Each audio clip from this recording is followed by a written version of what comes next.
제발 허락해 주십시오. 그랬더니 아주버님이 자기 재수씨가 한이 된다는데 어떻게 책임지겠어요. 그러면 정 그러시면 모시고 나갔다가 빨리 오시라고. 그랬더니 저희 어머님이 밖에 안에서 들으시더니 내 사 모르겠다. 너희들 하자는 대로 하지. 어머니 책임은 전혀 아니고 너희들이 하자는 대로 하겠다 그러셨어요. 그래서 저희가 어머니 일어나세요 가시게 그랬더니 벌써 일어나 앉아 계셨어요. 근데 이게 마지막일지 모르시잖아요. 그래서 방에 있는 물건들 중에서 어머니 소지품 중에서 중요한 거 있으면 말씀해 주세요. 그랬더니 옷장을 열더니 저 이불은 누구 주고 저 숄은 누구 주고 또 저 비녀는 누구 주고 반지는 누구 주고 내 주머니에 있는 것은 누구 주고 이렇게 다 생각을 하셨더라고요. 그래서 알았습니다. 그렇게 하기로 했습니다 하고 나와서 사진을 한 장 찍고 저희가 차에 모시고 나왔어요. 근데 차에 타서 어머니 누우세요 그랬더니 안 누울란다. 내가 2-3달 동안 방 안에서 방 천정만 쳐다보는 게 너무 지겨웠다. 그리고 2달 만에 여기 나왔더니 이렇게 산천이 바뀌고 오곡이 무르익었구나. 이 산천을 내가 내년에 또 본다는 보장이 없지 않느냐. 내 눈에 꼭꼭 넣어야 되겠다 그러시는 거예요. 그래서 그러셨군요. 지금 차에서 누우면 또 내가 차 천정만 쳐다보게 되잖아. 너희들이 아무리 잘한다 못한다 해도 그럴 수는 없다. 자식들한테 섭섭한 한 놈도 와서 나를 모시고 나가서 치료하겠다는 사람도 없었지만 나를 모시고 나가서 바깥이라도 한번 데리고 나가는 사람이 없이 늘 방에 와서 들여다보고 쳐다보고 가고 쳐다보고 갔다. 자, 그런데 저희 형님이 이제 아침에 기저귀 갈아드리고 이제 뭐 이렇게 잡술 거 좀 해놓고 머리맡에 두고 덜에 가셨다가 저녁이 돼서 오셔서 방문을 여신대요. 그러면 형님은 뭘 좀 잡수셨어요 이렇게 여는데 누워 계신 기진맥진한 어머니는 문소리에 눈을 뜨고 며느리하고 이렇게 눈이 마주치면 꼭 아직도 살았어요 이렇게 확인하는 것처럼 느껴지더라는 거예요. 그러면서 내가 눈을 뜨지 말았어야 되는 거 아닌가.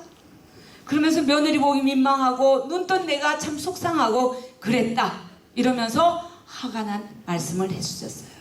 그래요 어머니 그럴 수 있겠네요. 형님은 절대 그런 뜻은 아니겠지만 어머니한테는 그렇게 느껴질 수도 있겠네요. 그렇지만 20살에 시집 와서 56년을 시어머니 하루 세끼 조석을 해댄 며느리가 또 있겠어요? 어머니 제가 형님 전화 바꿔드릴 테니까 한번 통화를 하셔서 정말 고맙다 미안하다 이 말씀만 좀 해주시면 좋겠어요. 그랬더니 어머님이 뭐가 고맙냐고. 마지로서 내 재산 논밭 지가 다 관리하고 내 집에 지가 돌아 살고 있지 당연히 시어머니 모셔야 되는 당연한 거 아니냐. 그건 당연하다고 할 수 있지만 당연 안 하다고 할 수도 있어요. 어머니 형님 바꿔드릴 테니까 고맙다 미안하다만 하세요. 그래서 전화를 바꿔서 형님 어머님께서 하실 말씀이 있으시대요. 그랬더니 형님이 무슨 말씀을? 그랬더니 어머니 형님이세요. 그랬더니 받아서 뭐라고 하시겠어요? 애미라 나다. 내가 너무 오래 살아서 미안해. 내가 말은 안 했지만 니한테 고맙대.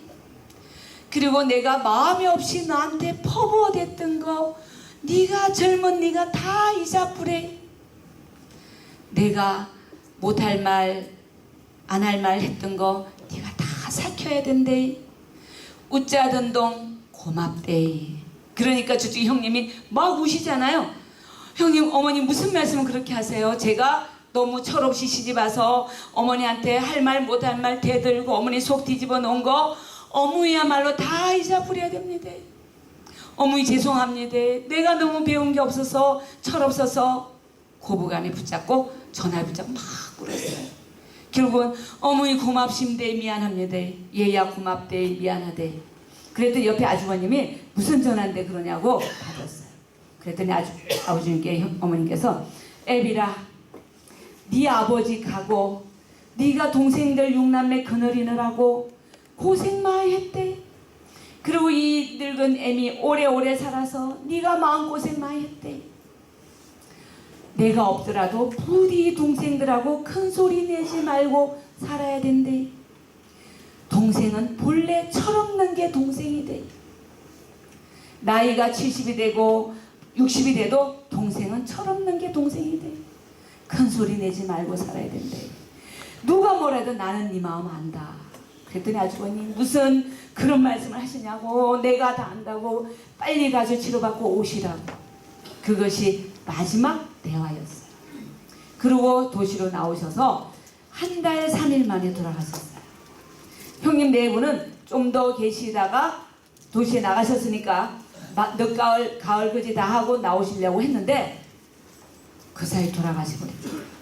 그리고 장례식과 그 다음에 설이 되어졌는데 저희는 울지 않는데 저희 형님은 막 통곡을 하시면서 어머니 안 계신 설이 이렇게 허전할 수가 없다. 어머니가 그때 마지막 저한테 고맙다 미안하다 말 안 해주셨으면 어머니는 평생 나만 원망하고 나만 못살게 그런 줄 알았는데 어머니가 마지막 고맙다 미안하다고 해주셔서 제가 얼마나 마음이 가벼운지 모른다. 두고 생각할수록 어머니 그림자가 이렇게 큰 줄 몰랐다. 어머니 고맙신데 그러면서 통곡하신 모습을 봤어요. 이게 마지막 우리가 어떻게 헤어지는가에 따라서 50년, 60년의 삶이 다 정리되는 거 아닌가라고 생각을 합니다. 그래서 저는 저희 어머님을 존경합니다. 여러분의 어머님도 그렇지 않겠어요? 우리도 그래야 되지 않겠어요? 네. 네. 그래서 우리는 오복이 있는데요. 많은 사람들이 옛날에 오복하면 이빨이 좋은 거 이걸 오복이라고 그랬고요. 자손이 많은 거, 부부가 해라는 거 여러분 책에는 없는데요. 있는데 자 이제 진짜 오복은 이런 모습이에요. 자 복 뭐냐면 장수 오래 사는 거 부모로부터 태어나 몸을 다치지 않고 오랫동안 사는 것이 복이죠. 네. 근데 여기서 우리는 몸을 다치지 않고 자연스럽게 수명하는 게 복인데 요즘 우리 중환자실에서 어떻게 해요? 막 기계란 다 끼고 인공호흡기를 달고 있는 것은 이런 장수가 아니에요. 네. 그 다음 복이 살아가는데 불편하지 않을 만큼의 부가 있는 것. 돈을 너무 많이 가지는 것은 어쩌면 재앙이에요. 돈 때문에 사람이 상하기도 하잖아요. 내가 쓸 만큼 어떤 의식주를 해결할 만큼 또 어떤 게 있을까요? 병원 갈 돈 있을 정도. 그리고 손자나 용돈 줄 수 있을 정도. 이 정도 되면 제가 요즘 깨달은 게 있는데요. 자, 어떤 사람이 좋은 사람인가 하니까 돈 쓰는 사람을 다 좋은 사람이라고 그러더라고요. 어떤 사람이 안 좋은 사람인가 아니라 돈 안 쓰는 사람을 다 안 좋은 사람이라고 그러더라고요. 아무리 그 사람이 잘나고 똑똑하고 높은 지에 있어도 돈 안 쓰는 사람 보고 훌륭하다는 사람 못 봤어요. 아무리 초라해도 돈 쓰는 사람 보고 다 인간 됐다고 그러고 사람 훌륭하다고 그러고 인격적이라고 그러더라고요. 맞죠? 네, 따라하겠습니다. 네, 자, 돈 쓰면 대우받는다. 돈 아끼면 욕먹는다. 네, 우리가 중년에 해야 될 몇 가지가 있는데 그 중에 하나가 일과 여가를 잘 정리해야 되는 모습이에요. 여러분 책에 보시면 여기 있죠? 몇 페이지예요? 오복이 있고요. 네, 56페이지 있죠? 네, 이렇게 있고요. 자, 오복이 있죠? 네, 하나가 더 있는데요. 네. 요거 몇 페이지? 네, 55페이지에 중년의 정체성이라는 부분이 있죠. 55페이지 위에. 중년에는 여러분들이 일과 여가에 대해서 여러분들이 잘 균형을 맞춰야 돼요. 여러분은 중년이시잖아요. 네, 지금부터라도 여러분들이 일은 뭐고 여가는 뭘까요? 일은 돈 버는 기쁨을 누리는 게 일이에요. 여가는 돈 쓰는 기쁨을 누리는 게 여가 아닐까 싶습니다. 예전에는 일만 하다 가시는 돈만 벌다가 돈 하다가 모시시고 가신 분이 많은데 이제는 돈을 쓰는 기쁨. 그러니까 물건을 사서 돈을 쓰는 것도 있지만 사람들이 베푸는 것도 돈을 써야지 베풀 수 있잖아요. 이 균형을 이루어야 되겠고요. 또 옆에 보시면 나와 타인이라고 그랬죠. 자, 이때까지는 자식들을 위해서 이웃을 위해 살았다면 이제는 나를 위해 좀 살아야 되는 모습이에요. 내가 정말 원하는 게 뭔지, 내가 하고 싶은 게 뭔지, 내가 갖고 싶은 게 뭔지. 그래서 현숙 씨의 노래를 보면 갈까 말까 할 때는 가고요. 할까 말까 할 때는 하고요. 줄까 말까 할 때는 주라고 그랬어요. 근데 여러분 살까 말까 할 때는 사지 말래요. 꼭 사야 될 건 사야 되지만 살까 말까 할 때는 이게 내한테 있다라는 거잖아요. 꼭 필요하지 않다는 거잖아요. 그건 과감하게 사지 말아야 된다. 저희 부모님들이 가끔 옛날에 뭘 물건 사간 이걸 왜 사왔냐고 있는 것도 처치곤란이다 이런 이야기를 하셨는데 그거 내 차라리 돈을 가져와라 이런 이야기를 많이 하셨어요. 이제 내가 정말 하고 싶은 게 뭔지를 찾아서 하셔야 되고요. 여러분 자녀들에게 내가 너희들 때문에 안 먹고 안 입고 안 쓰고 했는데 너희들이 이럴 수 있냐? 그럼 자식들이 뭐라고 그럴까요? 누가 쓰지 말라고 그랬어요? 누가 입지 말라고 그랬어요? 누가 잡지 말라고 그랬어요? 그 소리 듣기 싫어하세요. 이제 내가 좋아서 한 것이었기 때문에 자식들에게 내가 너희들 위해서 안 했다 그러니까 너희들 나를 대우해라 이거 안 통하는 거예요.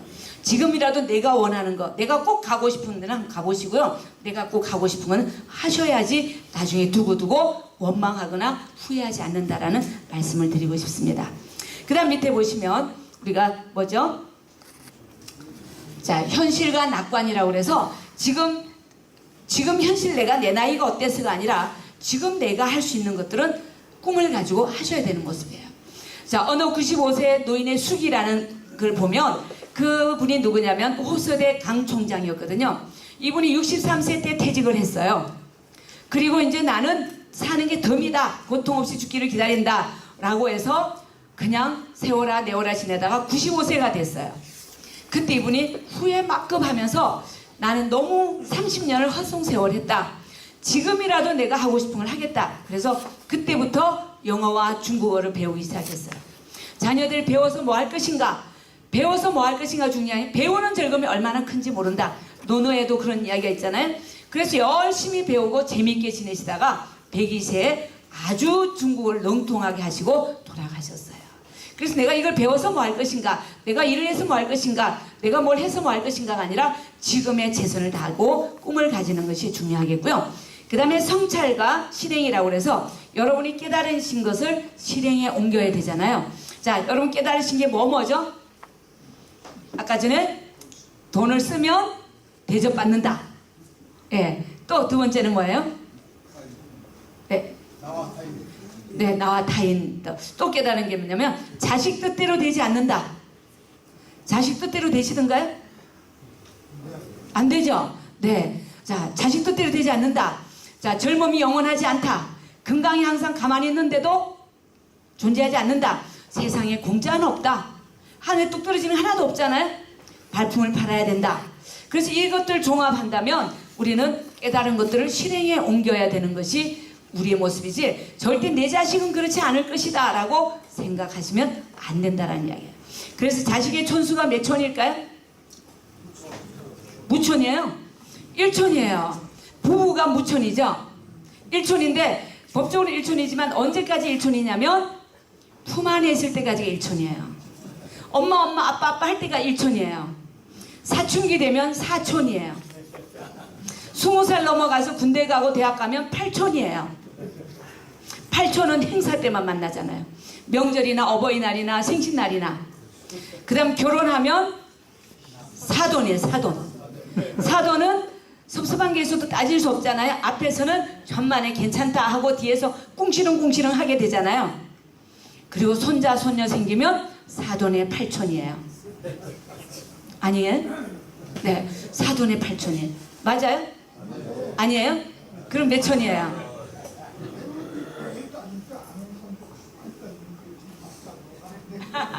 네, 실제적으로는 1촌인데 심리적으로는 그래서 관계 사회적으로는 그렇게 될 수 있다라는 이야기예요. 왜냐하면 자 그것을 우리가 심리적으로 이야기한다면 그렇게 생각해야지 우리가 자유롭고 편해질 수 있다. 자, 우리는 자꾸 자식을 1촌이라고 나한테 품 안에 자식처럼 하면 자식들이 굉장히 부담스러워해요. 그리고 우리에 대해서도 부담을 느끼게 돼요. 저희 친구들이 모이면 가끔 자식에 대한 섭섭한 이야기를 하고 손자 손녀한테 상처받았다 이런 이야기를 해요. 왜 그러냐니까 얼마 전에 갔더니 손자가 할머니 우리 가족은 다음 주에 제주도 여행 간다 그러더래요. 그래서 왜 나도 너희 가족 우리 가족인데 왜 안 가고 너희가 할머니는 우리 가족 아니야. 엄마, 아빠, 누나, 오빠만 우리 가족이야 그러더래요. 그래서 되게 섭섭했다고 그래요. 제가 그랬어요.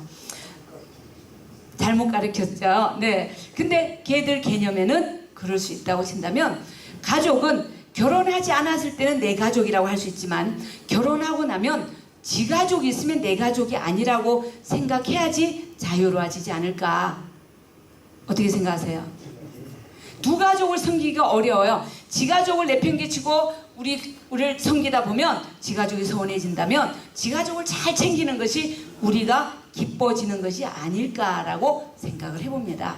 그래서 물론 가족이란 개념이 다 핏줄로 내려가는 거지만 이제 심리적으로 친다면, 사회적으로 친다면 그럴 수도 있지 않을까. 그럴 때 우리는 자식한테 덜 실망할 수 있지 않을까.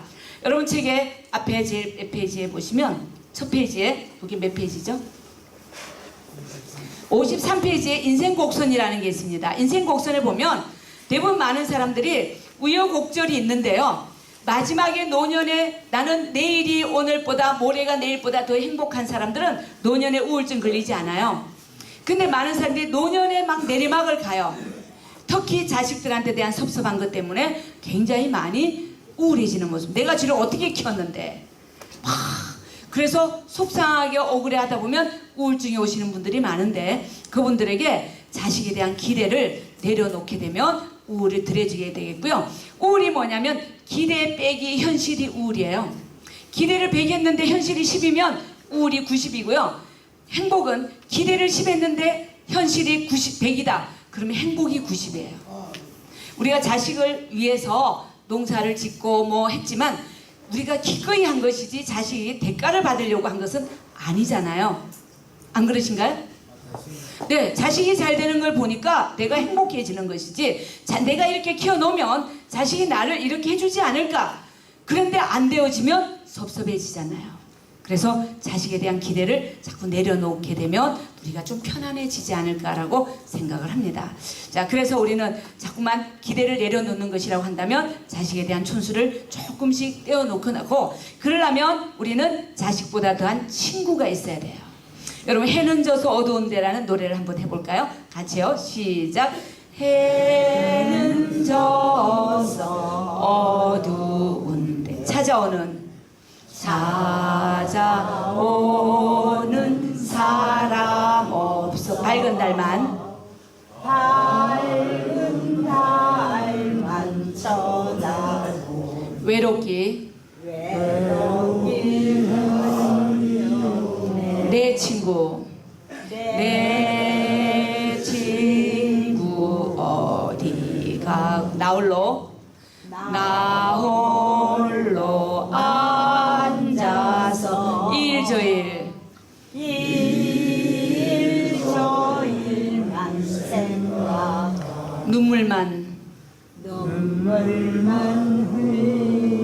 흘리다. 어떠세요? 이 노래 얼마 만에 불러보세요? 한 50년 전에 불러보셨죠? 네. 자, 해는 졌는데 찾아오는 사람이 없어요. 하루에 해가 지고 인생의 해가 지는데 찾아오는 사람부터 우울하지 않겠어요? 그때 내 부모 어디 가고 내 자식 어디 가고 내 아내 어디 가고 그러지 않으셨어요? 누구요? 내 동무 어디 가고 그랬었어요. 내 친구. 제일 중요한 사람은 친구다라는 이야기예요. 그러면 노년의 친구란 어떤 사람이 친구라면 자식에 대한 섭섭함을 이야기해도 험이 되지 않는 사람이 친구 아닐까 싶어요. 여러분, 제일 속상할 때 그 이야기를 해도 험이 되지 않는 사람이 친구 아니겠어요? 근데 어째가 제일 속상하냐면 아내 때문에, 남편 때문에 속상한 거 말고요, 또 부모님 때문에 속상한 것보다 가장 속상한 것은 자식에 대해서 서운한 말을 들었을 때 속상하지 않겠어요? 자식 때문에 속상해하지 않는 부모님이 있을까요? 없어요. 당연해요. 근데 저기 뒤에서 어떤 분이 그러시더라고요. 나는 자식 때문에 속상해 본 적이 한 번도 없어. 왜냐하면 내 자식은 내 입에 혀처럼 움직이기 때문에 나는 섭섭한 적이 없어. 그랬더니 옆에 있던 사람이 참, 그 자식이 그 부모 때문에 속 많이 썩었겠네. 말되네. 안 그럴까요? 자, 부모님의 입이 혀처럼 움직였다면 지그를 다 포기했다는 거잖아요. 부모님은 자식이 너무 잘 움직여 속 썩을 일이 없었지만 자, 우리가 속 썩는 게 나사요? 자식이 속 썩는 게 나사요? 우리가 속 썩는 게 아름다운 눈물 아니겠어요?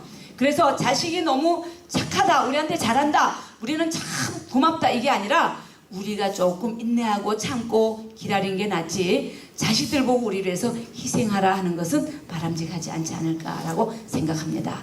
그래서 여러분들이 이제 자식 기대하지 말고 좋은 친구들을 많이 사귀면 좋지 않을까 생각합니다. 근데 어느 경로당에 어떤 분이 우울에 빠져서 우울증에 걸려서 저한테 상담을 오셨어요. 그래서 저한테 상담을 하는데 왜 그러냐라고 여쭸더니 그분이 하는 말씀이, 상담을 하려면 가족관계를 물어야 되잖아요.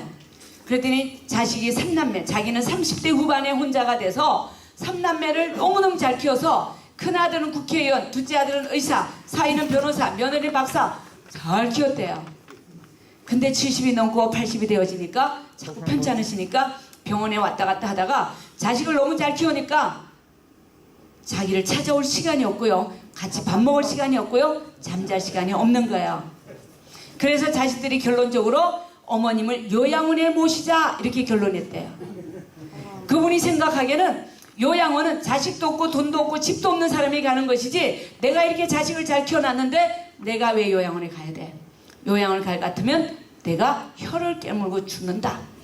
막 우울했어요. 그래서 자살을, 그러니까 우울증에 걸리고 또 아니면 이제 막 불면증에 걸려서 수면제를 모으다가 잡수셨는데 안 돌아가셨어요.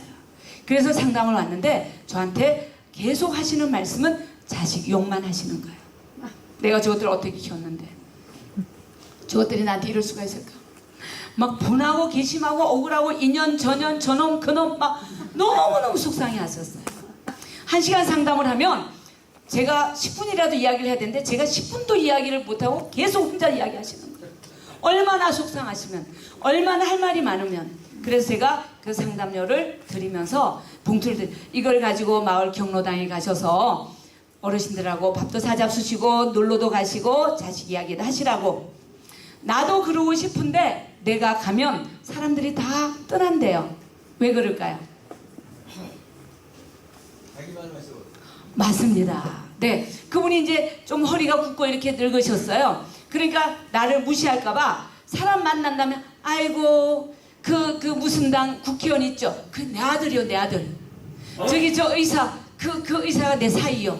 자, 그러니까 사람들이 그 어르신만 오면 또 잘난 척하는 노인 오네.